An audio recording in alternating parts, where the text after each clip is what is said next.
COVID-19 berdampak di semua bidang, salah satunya bidang pendidikan, khususnya pendidikan anak usia dini. Untuk itu, kami telah mengundang dua narasumber dari jurusan Pendidikan Islam Anak Usia Dini dan jurusan Psikologi yang akan membahas mengenai psikologi komunikasi anak usia dini.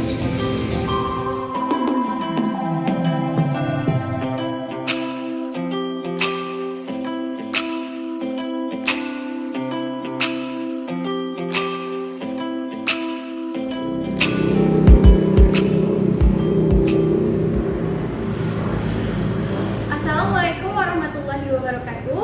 Perkenalkan, saya Desi Malenia, mahasiswi jurusan Ilmu Komunikasi. Di sini kami akan berbincang mengenai bagaimana pendidikan anak usia dini di masa COVID-19.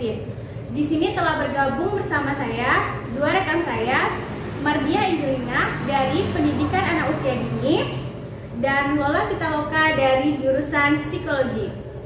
Yang pertama, saya akan bertanya kepada Mardia Angelina. Menurut kamu, apakah pandemi COVID-19 berpengaruh terhadap pendidikan anak usia dini?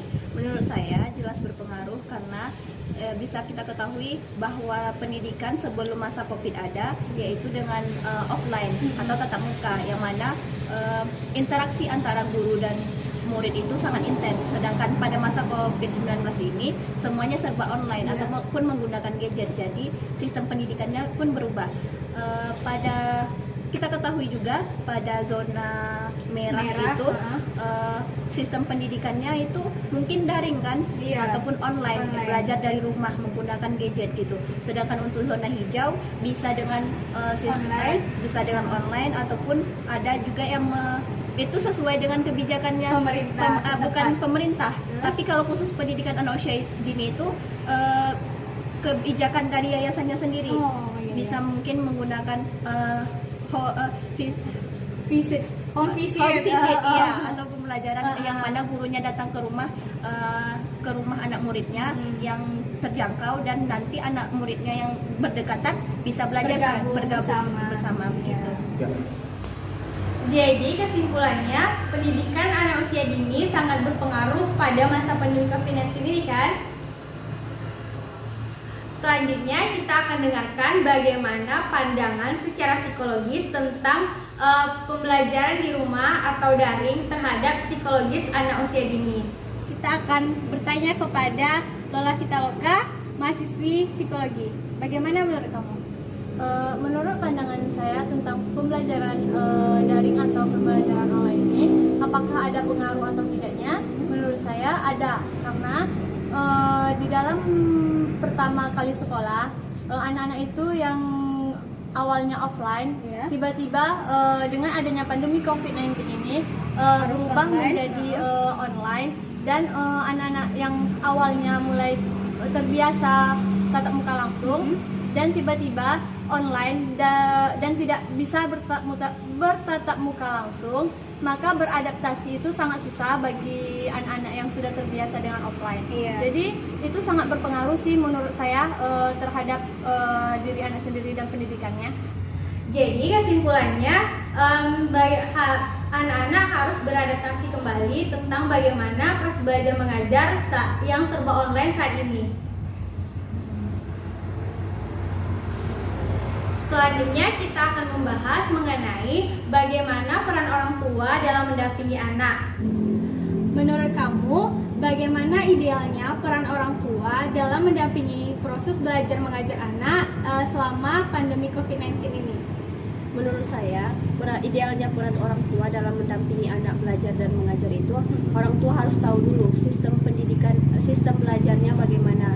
Itu perlu dikonfirmasi dengan gurunya. Gitu. Kalau sistem belajarnya online, berarti orang tua mempunyai peran yang sangat aktif dan bisa memantau lebih jauh lagi bagaimana belajar yang dilakukan anak. Gitu.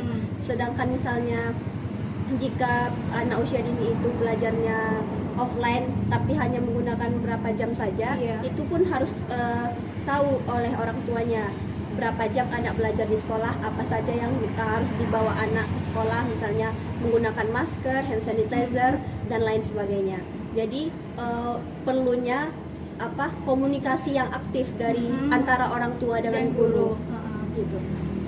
Jadi kesimpulannya harus ada komunikasi antara orang tua dan guru sehingga orang tua dan guru saling mengetahui bagaimana sih proses belajar mengajar anak selama pandemi COVID-19 ini. Seperti yang sudah dijelaskan tadi bahwa proses belajar mengajar dilakukan secara online.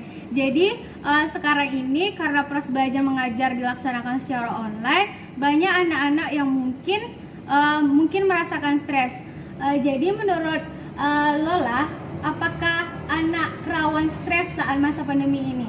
Dan bagaimana peran orang tua jika anak merasakan stres dalam proses belajar mengajar yang serba online? Ya, tentu anak akan merasakan stres saat pembelajaran online atau daring tersebut. Iya. Bagaimana peran orang tua untuk mengatasi stres terhadap anak tersebut? Seperti yang kita ketahui, belajar daring atau online itu kan dilakukannya di rumah masing-masing, dan yang di lingkungan rumah itu terdapat orang tua dan keluarga. Jadi untuk mengatasi stres anak tersebut, buatlah jadwal atau schedule yang misalnya dari pagi, misalnya anak itu mulai sekolah jam 7.30. Jadi dari jam 7.30 itu orang tua itu berperan sebagai guru. Iya. Selain sebagai orang tua di rumah, orang tua juga bisa menjadi guru di rumah di saat kondisi seperti ini. Seperti jam 7.30 tadi, orang tua harus menyiapkan seperti sekolahnya. Jam 7.30 seperti perangkat biasa offline, tapi itu dilaksanakan di rumah.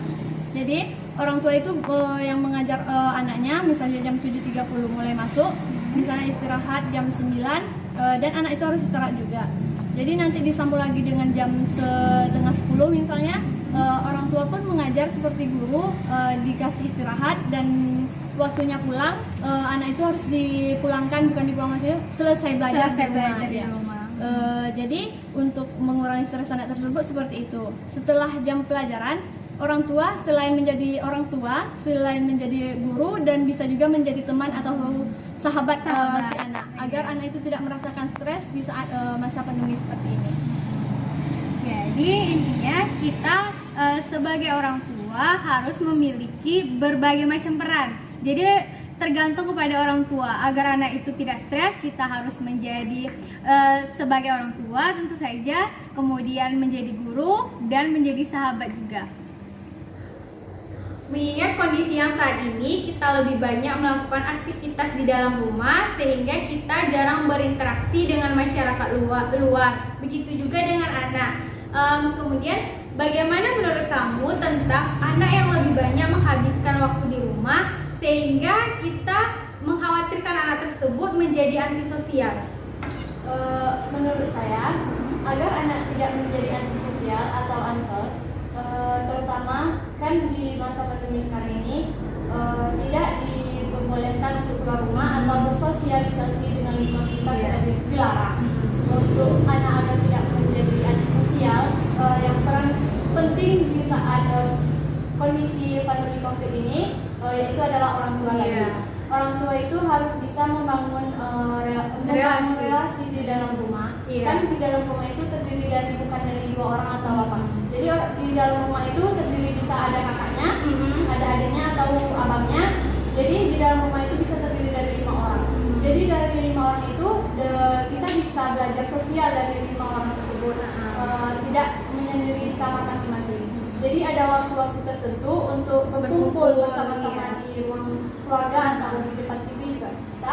Jadi untuk membangun jiwa sosial anak tersebut, kita itu bisa berbincang-bincang dengan anak tersebut, dikumpulkan semua anggota keluarga untuk melakukan perbincangan agar anak itu terbiasa dengan sosial. Jadi setelah pandemi COVID ini, anak itu sudah terbiasa dengan dunia luar seperti bersosialisasi kepada orang lain, dan itu tuh dimulai dari dalam keluarganya itu sendiri. Jadi harus ada semacam quality time bersama keluarga untuk berbincang secara sederhana, bincang-bincang biasa gitu ya. Jadi kesimpulannya, dari beberapa pertanyaan tadi kita dapat menyimpulkan bahwa peran orang tua sangatlah penting dalam memberikan dampak yang penting untuk anak kedepannya bagaimana. Apalagi di masa pandemi ini, orang tua memiliki peran ganda. Orang tua harus bisa menjadi guru, orang tua juga harus bisa menjadi sahabat bagi anak.